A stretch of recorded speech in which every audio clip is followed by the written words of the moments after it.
Welcome to the Cosmic X Stories. Today we will be having a look at Samudra Manthan's story, from the Rigveda.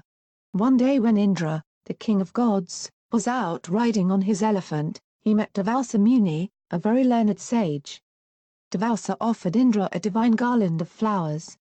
Indra, who was lost in his own grandeur, did not understand that Devasa had honored him by doing so.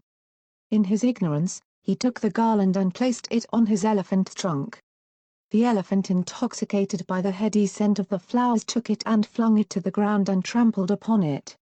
Devasa was enraged at the insult. He cursed Indra that all the devas, gods, would lose their powers. Indra quickly realized his mistake, but the curse once spoken could not be revoked. The devas became weak and powerless, while their arch-enemies the Asuras became stronger with each passing day.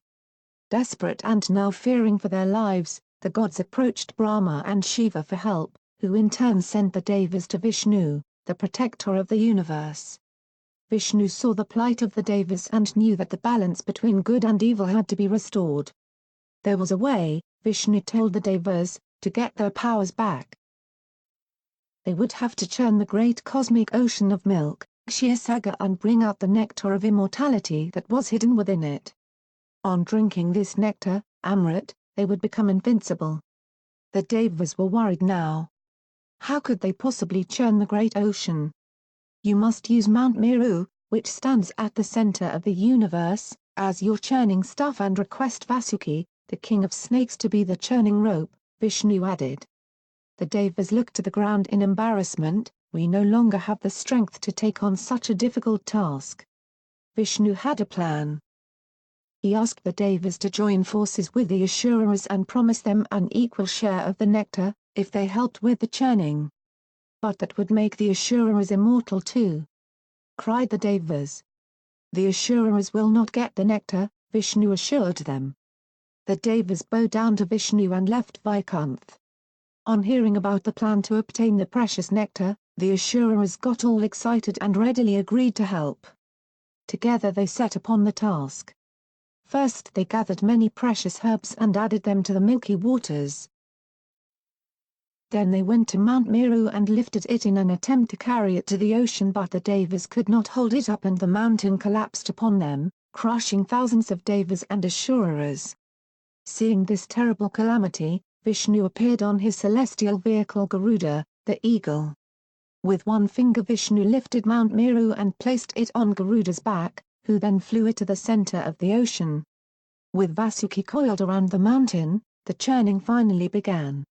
The Asuras insisted on pulling from the head of the snake, so the devas took the tail. They heaved with all their might, tugging back and forth till the ocean began to turn, its waters rising in enormous waves. However, now the mountain began to sink, dragging everyone with it. Once again, Vishnu came to their rescue in the form of a gigantic turtle. This was Vishnu's third incarnation, the Kurma avatar. Vishnu slipped into the depths of the ocean and lifted the sinking mountain on his back. Now with the mountain supported, the churning resumed with such vigor that Vasuki struggled under the strain. He started spewing smoke and fire from his 1,000 mouths, engulfing the Asuras in poisonous fumes and choking them. But no one would give up. The churning continued. Then a large cloud of the deadly poison halahal arose from ocean and spread all over the earth, threatening to destroy all creation. Cries for help reached Mount Kailash, where Shiva sat in deep meditation. Hearing the commotion, Shiva woke up from his trance. He saw the poison spreading and quickly gathered it all in his hands and swallowed it. So deadly was the poison that it burned Shiva's neck, turning it blue. Since then Shiva is also called Nilkanth, the one with a blue neck. The devas and Asuras pressed on with the task. Before long, a number of different treasures emerged from the milky ocean.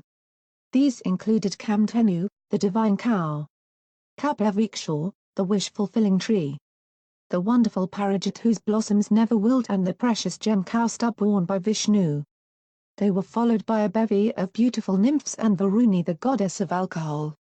Then came the radiant Lakshmi, goddess of wealth, who married Vishnu. Finally, there arose Tanavantari, the divine physician holding a pitcher of nectar in his hands. Seeing the pitcher, the Asuras rushed ahead and took it by force.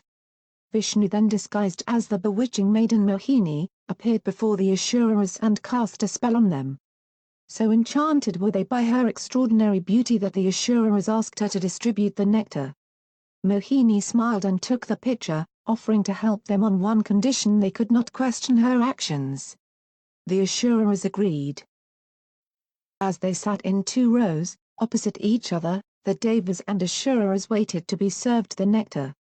With her smile fixed upon the Asuras, Mohini served the Devas one by one. Rahu, one of the Asuras, understood that Mohini had no intention of serving any nectar to the Asuras, so he took the form of a Devas and crossed to the other side. He had just drunk the nectar when Saya, the sun god, and Soma, the moon god, saw who he really was.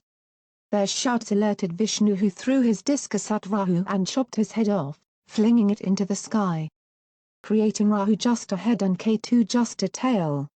His head, which had taken the nectar, became immortal, and so to today they takes revenge on the sun and moon by swallowing, eclipsing them. The Asuras realized they had been tricked and a tremendous fight broke out. By now most of the Devas had had the nectar and regained their powers, so Vishnu flew away with the pot, spilling some drops of the nectar on earth.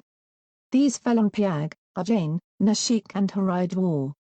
For this reason the Kumbh Mela is celebrated at these places every 12 years. For 12 days and night, 12 human years, the fight raged.